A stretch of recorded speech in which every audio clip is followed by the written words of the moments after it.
그러면 2부를 시작하겠습니다. 저기 1부는 사회학으로서의 교양, 그 정치하고 경제를 했고, 이제 2부는 저기 사회학하고 심리학입니다.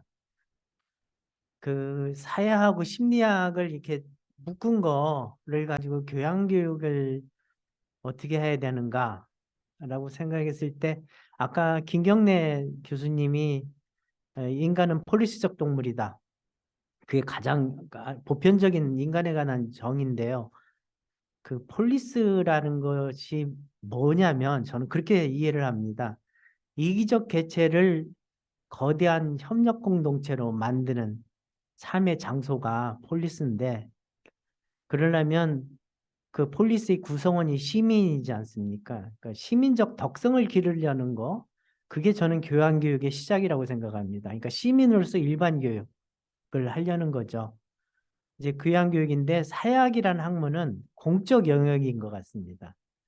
그러니까 공적인 시민 생활을 어떻게 할 것인가 하고 그런 인간을 어떻게 시민의 하나의 구성원으로 만들 것인가 하고, 심리학은 내면 그런 마음을 어떻게 기를 것인가, 아니면 그 마음에 관한 것이라고 생각합니다. 인간이 외면과 내면이 있지 않습니까? 그러니까 외면으로서 시민을 하는 게 이제 사회학의 교양에 관계된 부분이라면, 내면에 관한 것, 마음에 관한 것이 심리학이라고 생각합니다. 이 두 분, 안과 박, 공적인 영역하고 어떻게 보면 사적이고 내면적인 영역, 이 두 면 속에서의 교양 교육을 어떻게 할 것인가, 뭐 그런 얘기가 있지 않을까 그렇게 기대를 합니다. 먼저 이제 사회학의 한준 교수님이십니다. 이제 한준 교수님이 저 이전에 종로서평에서 여러 번 토론자로 오셨고, 그래서 저기 안면이 있는 분이고 굉장히 좋은 발표를 기대를 합니다. 그러니까 한준 교수님은 아마 전임 사회학회장을 하신 걸로 알고 있고, 조직사회학을 하셨고 예술사회학도 하셔서 아마 다방면에 좋은 말씀을 해주실 것으로 기대합니다. 예, 그러면 한준 교수님을 모시겠습니다. 예, 예, 박수로 환영해 주시면 고맙습니다. 예, 김기용 선생님 감사합니다. 이렇게 귀한 자리에 저를 불러주셔서 굉장히 감사드리고 또 좀 어깨가 무겁기도 합니다. 사실은 그 교양 교육이라고 하는 측면에서 사회학이라고 하는 학문이 어떤 내용을 어떻게 가르쳐야 될까라고 하는 내용을 일종의 사회학을 대표해서 말씀드린다고 하는 것이 굉장히 부담이 되는 측면도 있습니다. 그 왜 그런가 하면은 사실은 사회학에 대한 어, 뭐 사회과학 아니면은 다른 분야에서 일반적으로 갖고 계시는 좀 뭐랄까요, 그 선입견들이 좀 있으시더라고요. 제가 대학을 다닐 무렵에는 사회학이라고 하면 뭐 사회주의 뭐 이렇게 생각하셔서 사회학과 교육 과목을 들으면은 다 데모를 하는 거냐 이런 인상을 사회에서 많이 갖고 계셨던 것 같고요. 지금은 뭐 좀 그런 인상은 좀 덜해졌는데 사회학에 대해서 학생들이나 아니면 사회에서 갖고 계시는 인상 중에 하나는 굉장히 어렵다. 뭐 이렇게 말씀하시는 분들이 있습니다. 왜 그럴까 제가 생각을 해보니까 사실 사회학이 굉장히 관념적인 이야기를 많이 하고 있더라고요. 그것은 뭐 어떤 사회학이냐에 따라서 굉장히 다양할 텐데 그렇다 보니까는 좀 관념적인 얘기를 많이 하는 분들의 이야기를 들으신 분들은 좀 사실 굉장히 어렵다 이렇게 얘기하시는 분들도 있고, 사실 저희가 내부에서 볼 때는 사회학은 굉장히 정체성의 혼란이 있다, 그런 또 말씀을 드릴 수가 있을 것 같습니다. 제가 왜 이야기를 미리 먼저 말씀을 드리냐면, 왜 교양교육으로 사회학을 가르치는 게 쉬운 일이 아닌가를 말씀드리기 위한 겁니다. 한 가지 말씀드리자면은 사회학은 굉장히 다양합니다. 예를 들어서 사회학 앞에다 뭐 하나만 붙이면 아까 김기용 선생님께서 말씀 주셨지만 뭐 예술사회학, 조직사회학, 경제사회학, 정치사회학, 뭐 정보사회학 앞에 뭘 붙여도 음식의 사회학이라는 것, 뭐 요새 뭐 패션의 사회학, 뭐 온갖 가지를 다 붙여서 사회학이라는 책들도 나오고 하다 보니까 사실은 교양교육으로 그중에 아무거나 골라서 학생들이 편하게 들을 수 있는 거 가르치면 되지 않을까라는 유혹도 저는 있다고 생각을 합니다. 좀 저는 그렇지 않은 접근을 해보고자 하는 이야기를 드리게 될 것 같고요. 또 하나의 특징은 그것은 겉으로 드러나는 모습이라면 사실은 앞서 말씀을 해주신 경제학이나 아니면 정치학도 좀 그렇습니다만 경제학이 제일 그런 것 같고요. 제 바로 뒤이어서 말씀을 주실 심리학 같은 경우에는 그래도 조금 더 과학이라고 하는 것에 가까운 분야라고 저는 생각이 듭니다. 그 얘기는 뭐냐면 일종의 코어가 있는 아니면 코어에 대한 합의가 어느 정도 있는 그런 사회과학인 반면에 사회과학은 굉장히 이념적 지향서부터 인식론적인 입장서부터 아니면은 그 밖에 여러 가지 이론적인 아이디어나 접근 방법 혹은 분석 전략까지가 굉장히 다양합니다. 그러다 보니까 어떤 입장과 어떤 지향을 가지신 분이 하느냐에 따라서 굉장히 달라질 수 있는 또 특징을 저는 사회학이 갖고 있다고 생각을 합니다. 그런 의미에서 제가 또 말씀을 드린 이유 중에 하나는 오늘 말씀드리는 이 이야기는 저의 입장에서 말씀을 드린 것이다라고 하는 거를 좀 미리 양해를 구할까 하는 생각이 들고요. 물론 그렇다고 해서 제가 책임을 피하고자 하는 것은 아닙니다. 왜 제가 그렇게 생각하는지에 대해서는 충분히 토론을 통해서 말씀을 드려볼 수도 있을 것 같고요. 다만 제가 생각하기에는 작년도에 제가 사학회장을 했었는데 사회학회 이제 뭐 회장을 하다 보면은 저희 디시플린의 지금 현황이 어떤가에 대한 점검을 해보지 않을 수가 없습니다.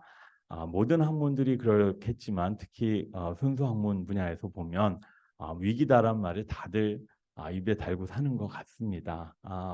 뭐 아주 급격한 위기는 아니지만 서서히 이렇게 좀 뭔가 이렇게 좀 쪼여오는 그런 느낌도 있고요. 그 얘기는 또 뭐냐면은 사실은 학과를 많이 늘리지 못한다면은 많은 대학들에서 교양 교육을 통해 가지고 또 많은 학술 연구자들이 또 기회를 가져야 된다라는 생각이 들다 보니까 조금 그래도 이 정도면은 해볼 만하지 않겠습니까라고 하는 아까 저희 민세진 교수님께서 호객행위라고 하셨는데 학생들을 호객할 뿐만 아니라 대학에도 사회학이라고 하는 학문을 이렇게 가르치면 이런 쓸모가 있습니다라는 말씀을 제가 샐러리맨으로 좀 드려야 될 필요도 있겠다라는 생각이 들어서 좀 무겁게 무겁습니다. 먼저 교양교육이라고 하는 주제와 관련해서 제가 생각이 난 것 중에 하나가 사실은 제가 교양교육을 많이 이야기하는 리버럴 아츠라고 하는 것을 제가 지식사회학적으로 생각을 해보면 사실 대학의 출발은 리버럴 아츠로 시작을 했고 그 이전부터도 사실은 이 학문의 체계 속에서 리버럴 아츠가 차지하는 위치가 무엇인가 생각을 해보면은 뭐 7개, 뭐 6개 이렇게 역사적으로 쭉 바뀌어 왔죠. 근데 그때 가르쳤던 것들은 다 누굴까? 엘리트, 귀족 출신들 그런 사람들 가르치면서 이런 것들이 꼭 필요하다라고 생각해서 가르친 것이었는데 저희가 지금 교양교육을 생각하고 있는 것 중에 상당수는 일반 교육, 대중적인 어떻게 보면은 20세기 전반기에 대학 교육이라고 하는 것이 특히 미국을 중심으로 보편 교육이 되면서 매스 에듀케이션의 일부가 대학 교육이 매스 에듀케이션의 일부가 되면서 사실은 중요해진 것이 아닌가라는 생각입니다.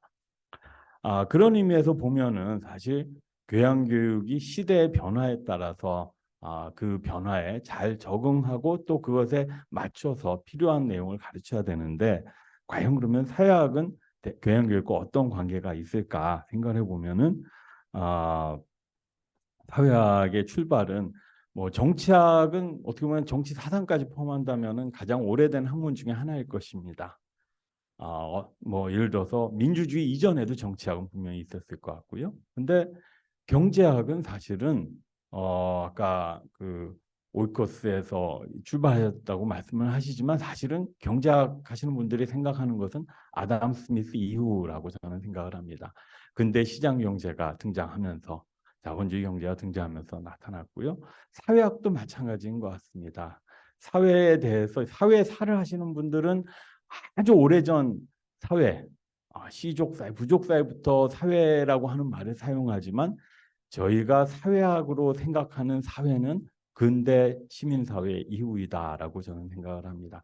그런 의미에서 사회학은 근대 시민사회와 함께 시작되었다.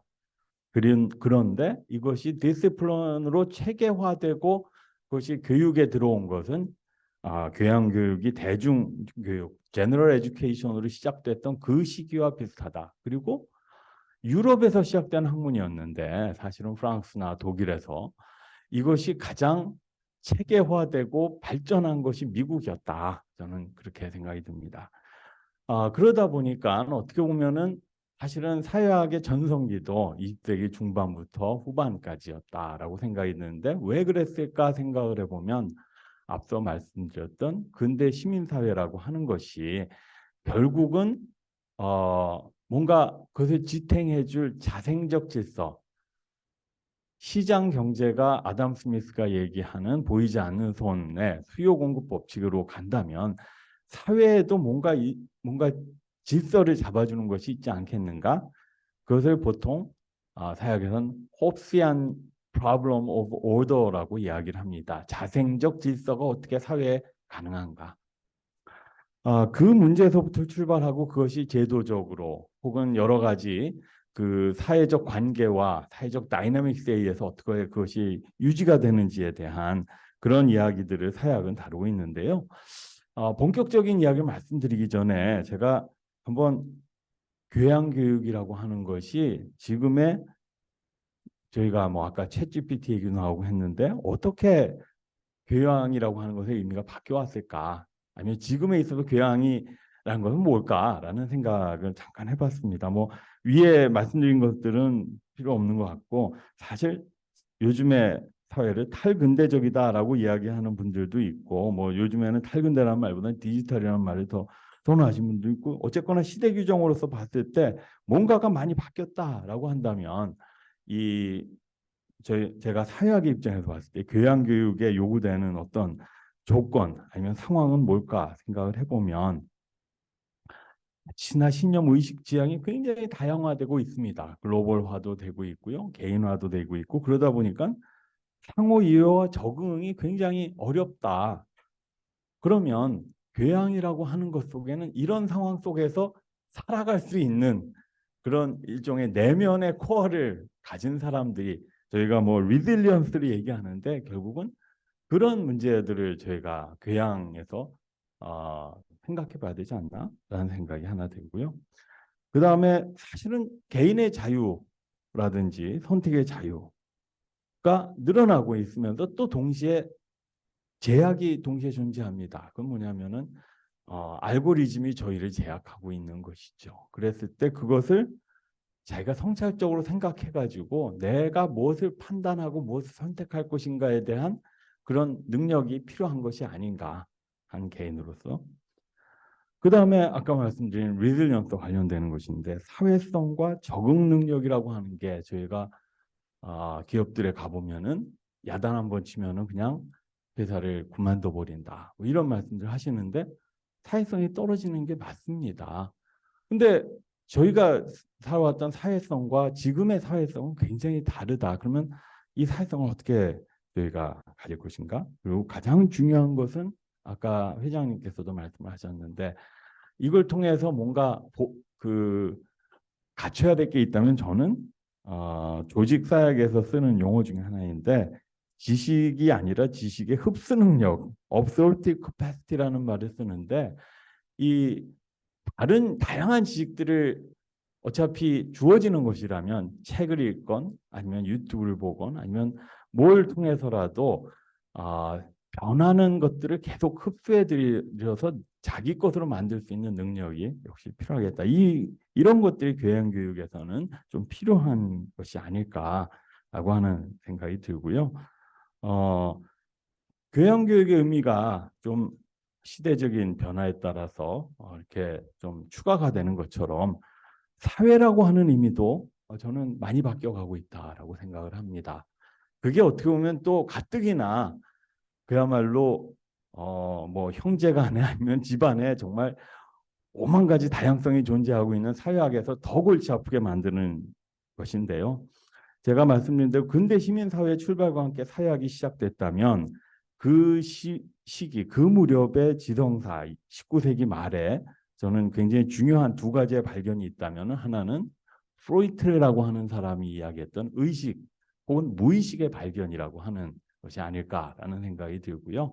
그래서 휴지라고 하는 지성사 하시는 분이 결국 의식의 발견이라고 하는 것을 이야기하셨던 것 같은데 그와 동시에 집합적인, 그건 개인의 문제였다면 집합적인 사회 발견이 아닐까라는 생각이 듭니다. 프랑스의 사회학을 처음 시작하셨던 에밀 durkheim이라고 하는 분이 The Social이라고 하는 것이 무엇인가 라고 하는 것에서 출발을 했고, 그것이 우리는 사회라고 하는 것이 뭔가 실체가 있다라고 하는 것으로 간주를 했습니다. 그리고 그 사회가 개인들을 갖다 훈련을 시키고 어떻게 보면 인간을 만들어내고 있다라는 의미에서 이 durkheim이라고 하는 분은 호모 소시올로지쿠스라고 하는 용어를 만들어내셨습니다. 근데 지금은 사실은 이 실체로서의 사회가 보이지 않는 시대가 된 것이 아닌가라는 생각이 또 사실 좀 듭니다. 그것은 무슨 말씀이냐면 글로벌화와 디지털화라고 하는 게 결국은 우리가 갖고 있는 사회에 대한 영토성을, 사회가 갖고 있는 영토성이라는 걸 굉장히 약화시킵니다. 저희가 사회에서 한국 사회, 미국 사회, 뭐 일본 사회 이렇게 얘기하는 것처럼 우리는 사회의 차이를 영토성과 같이 붙여서 생각을 해왔습니다. 근데 이제 코스모폴리탄, 그 다음에 사실은 코스모폴리탄적인 삶을 사는 분들이 의외로 많습니다. 그리고 그분들이 더 어떻게 보면 사회 리더들이 많다 보니까 점점 더 이 테리토리얼리티라고 하는 것이 사회와 디커플돼서 나가고 있다. 그런 변화가 하나 있고요. 또 하나는 사회가 뭐 탈중심화된다, 또 트라이벌하게 된다, 부족화. 그러니까 자기들끼리 뭉쳐가지고 그 다음에 사회가 해체된다. 이 모든 얘기가 조금씩은 다 다른데 제가 보기에는 굉장히 중요한 변화는 사회적 합의나 공통 분모가 굉장히 약하다. 뭐 세대적으로도 그렇고요. 그 다음에 지향에 따라서도 그렇고 정체성에 따라서도 이런 것들이 다 약해지고 있습니다.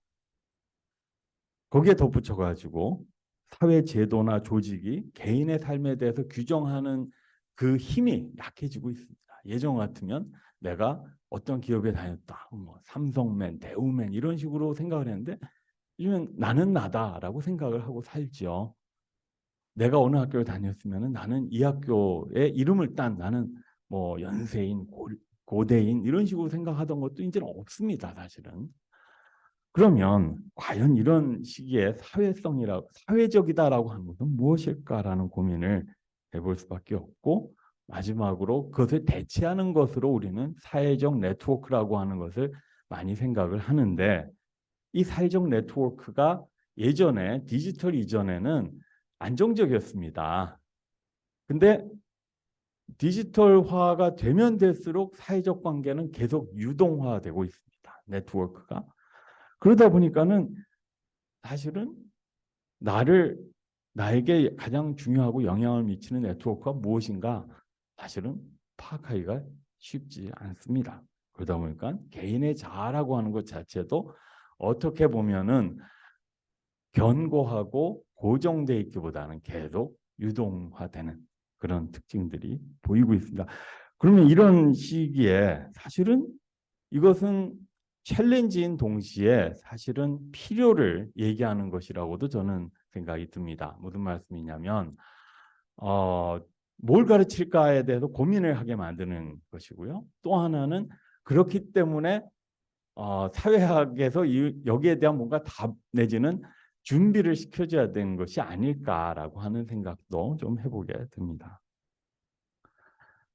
그러면 이 바뀐 사회에서 교양으로 어떤 사역을 가르쳐야 될까? 아니면 어떤 내용을 가르쳐야 될까? 사실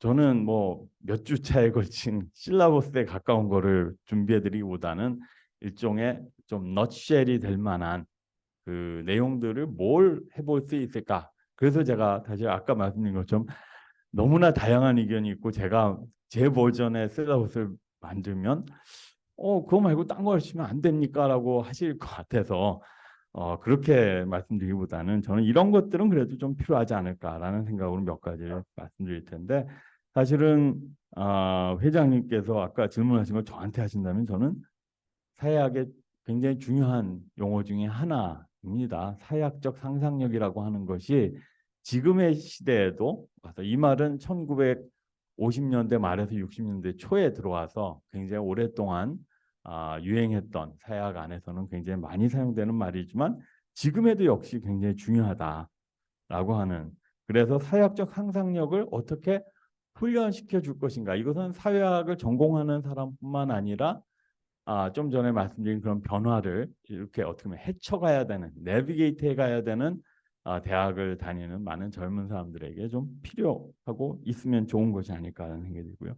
그것과 관련해서 사회학적 상상력을 설명하는 것이 사회구조의 본질이 뭐고 사회구조라는 게 얼마나 다양한가를 이해하게 해주는 것이 하나가 도움이 될 것 같고, 사회구조와 개인, 사회학에서는 계속 많이 쓰는 용어 중 하나가 구조와 개인입니다. 경제학으로 따지자면은 거시경제와 미시경제일 텐데, 구조와 개인의 관계라고 하는 것이 굉장히 유동적으로 바뀌어가는 것들을 이해하게 해주는 것. 그리고 마지막에는 아까 말씀드린 대로 소셜 네트워크가 이렇게 변화무쌍하게 변화한다면 개인 간의 상호작용이 얼마나 다차원적인가를 좀 이해할 수 있게 하면 좋지 않을까 하는 생각입니다. 사회학적 상상력이라고 하는 것은 자기가 학생들이나 뭐 아니면 일반 시민들이 일상적 삶이나 자기의 인생 과정, 그리고 그것에서 이탈하는 사건이나 변화를 사회의 거시적인 구조와 결부시켜서 이해하고 설명하는 그런 능력이라고 저는 생각을 합니다. 예를 들어서 뭐 전쟁이 났다. 우크라이나에 전쟁이 났으면은 우크라이나에 사는 사람들의 삶은 엄청난 변화를 겪을 겁니다. 근데 그 변화 속에서 그 변화가 이 전쟁이라고 하는 것과 어떻게 관계가 있는가, 그것을 연결시켜서 이해하고 설명하는 것은 좀 더 전공자의 것이지만 그것을 이해해서 내가 왜 그런 일이 나에게 일어나고 있는가를 깨닫게 하는 것은 결국 모든 개인들의 몫이라고 저는 생각을 합니다. 그런 의미에서 사회학적 상상력은 어떻게 보면은 사회를 살아가면서 그것을 내비게이트 해 나가면서 일을 어떻게 보면은 찾아내는 능력인 동시에요. 그 속에서 내가 원하는 것을 하기 위해서 내가 뭘 어떻게 해야 될까라고 하는 것을 고민하는 데 있어서 상당히 도움이 될 수 있는 것이다라는 생각이 듭니다. 물론 이것은 굉장히 추상적이고 제너럴합니다. 그걸 좀 더 구체화시켜 주는 것을 어떻게 할 것인가라고 하는 게 고민이 될 것 같고요. 그 사회학적 상상력과 관련해서 보면 근대 사회로의 변화가 사회학적으로 봤을 때 의미하는 것이 무엇일까를 저는 이 그림으로 요약해 볼 수 있지 않을까라는 생각이 듭니다. 근대 사회 이전에 우리의 삶은 개인을 중심으로 해서 굉장히 동심원이 이렇게 밖으로 퍼져가는 구조가 아니었을까. 가족이 있고요. 그 가족은 마을 안에 있고 그 마을이라고 하는 것은 한 지역의 안에 있습니다. 뭐 넓게 보자면 국가가 되겠지만, 근데 여기에서는 이동이 별로 없습니다. 그 얘기는 뭐냐면은 이 안에 사는 사람들은 똑같은 사람과 계속 반복해서 보고 계속 같이 살아갈 가능성이 높다라는 겁니다. 개인의 자유는 제약이 되고요. 그 다음에 집단이 갖고 있는 생각이라고 하는 것은 개인한테 굉장히 강한 힘으로 작용을 합니다. 그것에 순응하지 않으면 굉장히 힘들겠죠. 근데 근대라고 하는 것은 이것이 펼쳐지는 겁니다. 내 가정을 벗어나서 직장이 있고요. 그 다음에 학교라고 하는 것이 생겨서 학교를 갔다가 직장을 갔다가 직장에 가서 다시 뭔가 동호회나 이런 것을 하게 되면은 거기서 만나는 사람들은 다 제각각 달라질 것 같습니다. 그 얘기는 뭐냐면 사실은 내가 여기서 했던 걸 이 사람들은 모를 수 있다라는 겁니다. 요즘에 많이 쓰는 말로 본캐 부캐 얘기를 하는데, 본캐 말고 부캐를 여러 개 만들 수 있다라는 얘기입니다. 이것은 사실은 조직입니다. 다 학교도 조직이고 직장도 조직입니다. 그 안에서 결국은 각자가 어떻게 보면 자기에게 주어진 어느 정도의 자율성과 자유라고 하는 것을 누리면서 매니지를 해가는 거죠. 그것이 저는 현대 사회, 근대 사회의 특징이라고 생각을 합니다. 뭐 이건 사실 제 얘기가 아니고 독일의 사회학자였던 게오르크 짐멜이라고 하는 분이 얘기를 하셨던 것인데 결국은 그렇기 때문에 혹시적 질서 문제가 나옵니다. 이 사회에서는 정근대 사회에서는 질서는 그냥 집단이 임포즈하는 것을 그냥 받아들이면 됩니다. 각자가 어느 정도의 자유를 갖게 됐을 때 이들이 어떻게 합의를 만들어내고 아니면 이들이 어떻게 자생적 질서를 만들어내면서 평화를 유지해 갈까? 그것이 어떻게 보면 근대적인 사회의 질서의 문제인데요. 거기에 대해서 사실은 사회학적 상상력에 도움이 되는 말씀들을 막스 웨버라고 하는 분은 합리성이라는 말로 하고 딜겜이라고 하는 분은 연대, 솔리데리티라는 말로 했던 것 같습니다. 이 두 분이 다 얘기하는 것은 결국 이쪽으로 오게 되면서 사실은 각자가 뭔가 자기의 삶에 대해서 합리적 비전을 찾아내려고 한다. 그리고 뭔가 설명할 수 있다라고 하는 근거와 그런 것들을 제시하려고 한다. 그 다음에 사회가 모래알처럼 흩어지지 않도록 사회는 끊임없이 우리가 같은 사회에 있다라는 감정을 만들어내려고 한다. 그것들이 어떻게 보면 솔리데리티의 역할이 아닐까라는 생각이 듭니다. 결국은 이 변화의 의미와 이 변화 속에서 개인들이 어떻게 이 사회적 변화가 내 삶에 미치는 영향을 잘 이해할 수 있는가 사회학적 상상력의 핵심인 것 같습니다. 사회 구조의 이해를 이제 학생들에게 저는 좀 추상적이고 굉장히 난해할 수 있지만 좀 가르쳐 줬으면 좋겠다라는 생각이 드는데요. 뭐냐면 구조라고 하는 것은 뭐 문학에서도 구조주의가 있고 철학에도 있고 그렇지만은 사회학에도 구조주의가 있습니다. 그때 구조는 개인을 굉장히 제약합니다. 근데 사회학에서 구조에 대해서 갖고 있는 또 하나의 생각은 구조가 제약할 뿐만 아니라 이네이블링 한다라고 하는 생각이고요. 그 이네이블링 하는 것이 무엇일까? 결국은 능력을 부여해 주는 것이 아닐까라는 생각이 듭니다. 지식과 어떤 사고와 판단의 능력을 줄 뿐만 아니라 동시에 자기가 처해 있는 지위, 역할 속에서 자기에게 주어진 지위와 역할이 내가 할 수 있는 근거다라고 하는 어떻게 보면 법학적으로 생각하면 그것은 권리와 의무입니다. 그것을 사회학에서는 구조가 제공하는 지위에 따르는 그 이네이블링 하는 것이다라고 이해를 하는 것이죠. 몇 가지 구조의 예를 생각해 볼 수가 있습니다. 예를 들어서 역할 구조라고 하는 게 있죠. 내가 집에서는 부모 혹은 자식이고 직장에 가서는 나에게 주어진 역할이 또 있고 뭐 사회 속에서도 여러 가지 역할이 있습니다. 그 역할을 내가 얼마나 잘 익히느냐에 따라서 내가 편하게 살 수도 있고 역할을 못 익히면은 굉장히 힘들어질 수 있는 것 같습니다.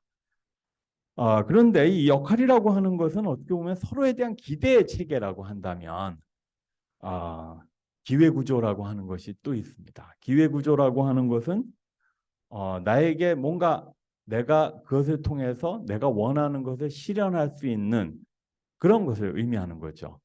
사실 요즘에 젊은 분들이 공정에 많이 집착하고 정의에 목매담는 이유는 기회구조에 대해서 본인들이 갖고 있는 생각과 지금의 기회구조가 굉장히 어긋나 있다고 생각하기 때문이 아닐까라는 생각이 듭니다. 그런 면에서 뭐 능력주의와 공정의 문제도 있겠고 사실은 기회가 불평등합니다. 완전하게 평등한 기회구조를 갖고 있는 사회는 거의 찾아볼 수가 없습니다. 그랬을 때 그 불평등이 왜 생기며 그것이 어떻게 정당화되는가를 이해하게 되면은 사실은 그것을 바꾸고 싶은 생각도 있겠지만은 바꾸기가 쉽지 않다면은 그것을 이해해야 내가 그 안에서 살아가는데 어려움이 좀 적지 않을까라는 생각이 들고요. 마지막에 또 생각해 볼 만한 구조는 권력의 구조입니다. 이 사회에 어떻게 보면은 뭐 지배라고 하는 표현은 상당히 강한 표현입니다만은 누가 이 사회를 지배 혹은 뭐 다르게 표현한다면 이끌어가고 있고 왜 그리고 어떻게 하고 있나.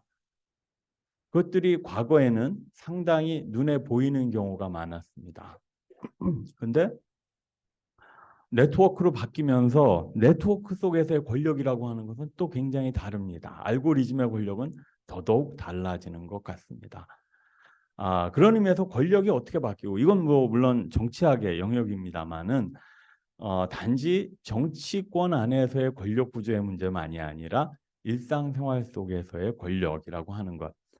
사실 막스 베버라고 하는 분은 정치학에서 굉장히 중요합니다만 사회학에서 가장 권력의 문제를 많이 얘기하셨고요. 권력이 정당화되고 있고 그 정당성이 조직 속에 존재한다라고 말씀을 하셨는데, 이제는 조직보다는 네트워크를 통해서 행사되는 권력도 만만치 않게 많은 것 같습니다. 그래서 이런 것들을 우리가 좀 가르칠 수 있지 않을까. 그렇게 된다면은 구조를 이해함으로써 내가 세상을 이해하는데 훨씬 많은 도움이 될 것 같다라는 생각이 들고요. 구조와 개인의 관계를 보면은 이 그림을 저는 사실 이해하면 된다라는 생각이 듭니다. 이것은 시카고 대학에서 굉장히 오랫동안 사회학의 어떻게 보면 거장으로 계셨던 제임스 콜만이라고 하는 선생님이 그리신 콜만 보트라고, 보통 이 모양이 배 모양이라 그렇습니다. 뭐냐면 이 거시적인 구조의 수준이 미시적인 수준에서 사람들에게 영향을 미치는데, 개인적인 관계들, 개인 간의 관계와 상호작용을 통해서 뭔가가 일어나게 되면 그것들이 모여서 결국 다시 거시적인 구조의 변화를 가져올 수 있다. 이런 얘기입니다. 결국은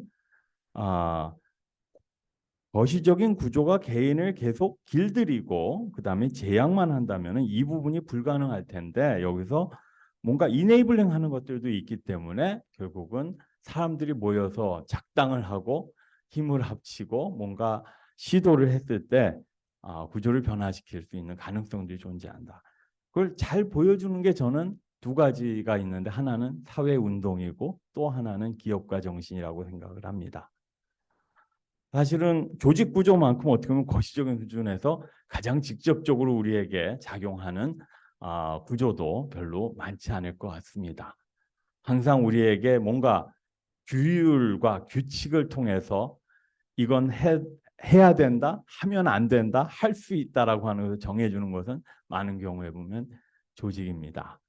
그런데 많은 사람들은 이미 만들어져 있는 조직 안에 들어갑니다. 학교에 들어가고 학교를 졸업하면 직장에 들어갑니다. 그렇게 살면은 사실은 사회에 어떻게 보면 순응해 간다라고 생각을 하는 거죠. 근데 요새 뭐 기업가 정신을 많이 이야기합니다만, 기업가 정신이라고 하는 건 뭘까? 앙트레프너십이 뭘까? 사실은 저는 이것을 이뤄내는 거라고 저는 생각을 합니다. 어떤 사람들이 할까? 왜 할까? 그리고 어떻게 할까? 그 얘기들을 결국 물론 이런 앙트레프너십에 대한 연구는 뭐 경영학에서도 많이 할 수 있고, 경제학적으로도 뭐 슌페터라고 하는 분은 뭐 크리에이티브 디스트럭션이라는 말을 써서 합니다만은, 사회학에서도 굉장히 중요하게 이런 이야기들을 이것이 왜 중요하고 어떤 사람들이 할 수 있고 어떤 사람들이 또 어떻게 하는가라고 하는 것을 이야기해 주는 것이 사회학에서 하나의 적용 사례로 볼 수 있지 않을까, 이런 생각이 들고요. 사회운동 말씀을 드렸는데, 사회운동을 좀 더 보편화시켜서 말씀드리면 컬렉티브 액션이라고 저희는 이야기를 합니다. 그때 사실은 그 딜레마가 있다고 얘기하죠. 모든 사람들이 다 프리라이더가 되고 를 원하기 때문에 누구도 잘 안 나서는데, 실제 보면 실제로는 많이 존재합니다. 그 어떻게 극복이 가능한 것일까? 그런 이야기들을 구조와 개인의 관계에서 해볼 수 있지 않을까라는 생각이 들고요. 마지막에 이제 좀 얘기해 볼 만한 것이 결국은 사회적인 상호작용의 문제입니다. 사실 사회학의 좀 미시적인 수준에서의 이론이나 아니면 많은 연구들이 그런 것들을 좀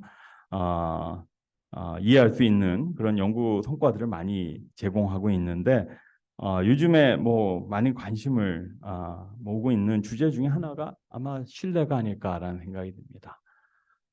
요즘 같이 사기당하기 쉬운 세상에 그러면 신뢰라고 하는 건 뭐 불가능한 거 아닐까? 근데 그 딜레마가 있는 거죠. 뭐냐면은 저희가 신뢰가 없다면은 사실 사회는 그냥 무너져 버릴 겁니다.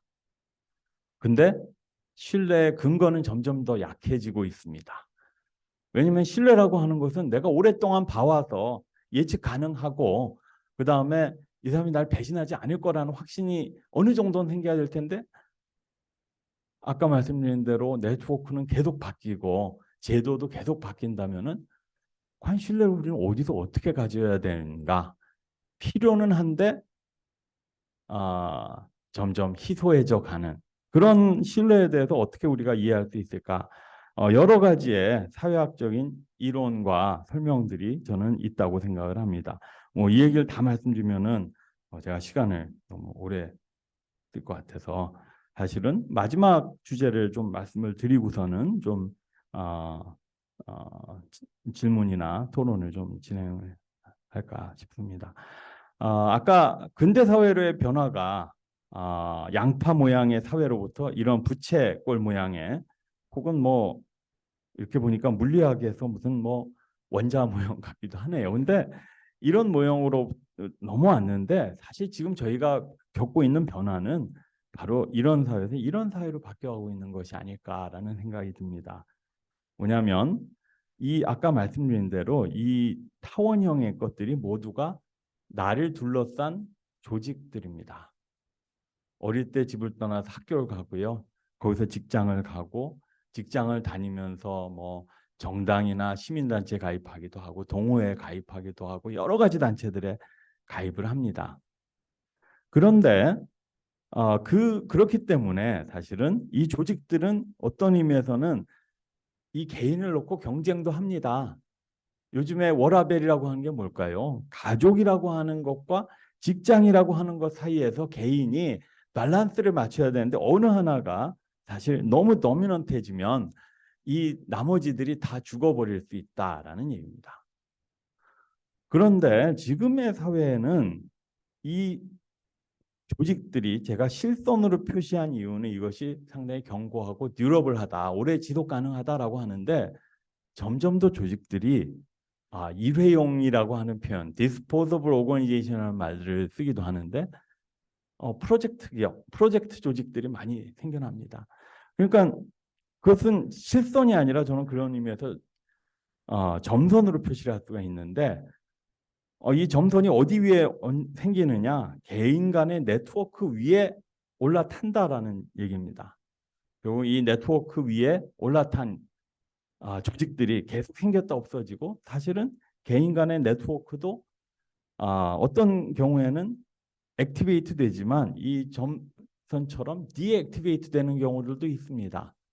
내가 필요에 따라서 내가 동원하는 네트워크들이 돼가고 있다라는 얘기가 아닐까라는 생각이 들고요.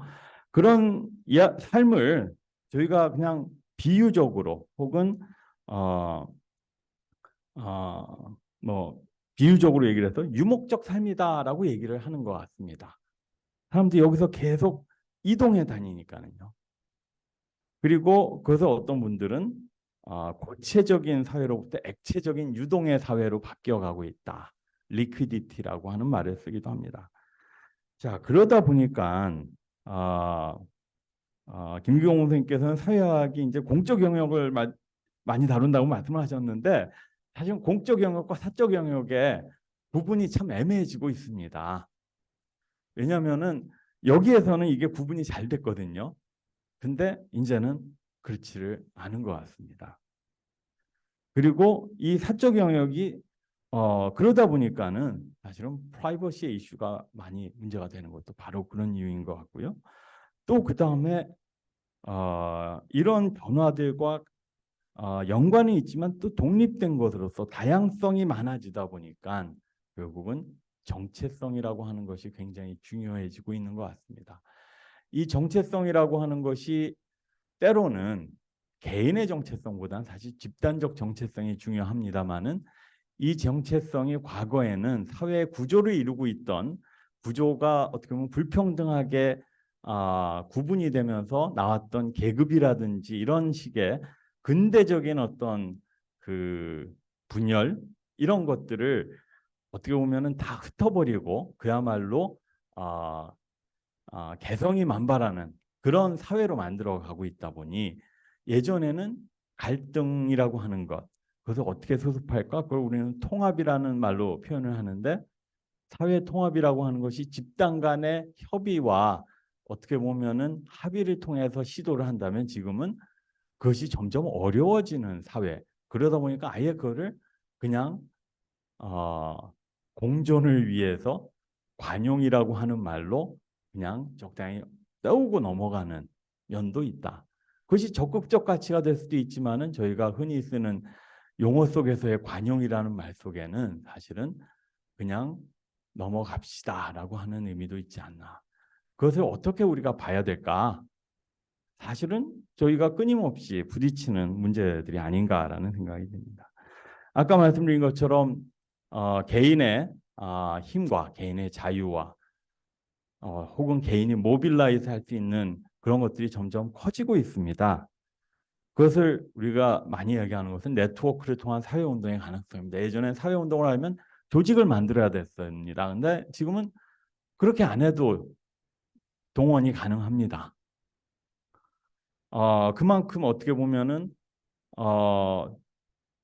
사회운동이라고 하는 것이 지속적이지 않으면서도 임팩트를 중심으로 일어나게 되는 그런 변화들. 그랬을 때 결국 이 이야기는 결국 굉장히 많은 불확실성과 모호함, uncertainty와 ambiguity가 아주 그야말로 구조라고 하는 것에서 출발해서 지금 와서 보면 구조는 굉장히 스테이블하고 어떤 의미에서는 규칙의 체계이기 때문에 certainty를 갖다 주고 그 다음에 하는데, 그것들이 모호성으로 나올 때 어떻게 대안적 질서가 가능할까라고 하는 것은 일종의 오픈 퀘스천입니다. 근데 저는 그 답을 제공하기보다는 그 문제의 본질을 이해하게 하는 것 자체가 굉장히 중요하지 않을까, 그런 생각이 들어서 이런 내용들을 좀 다룰 수 있지 않을까라는 말씀으로 제 발표를 마무리하도록 하겠습니다. 감사합니다.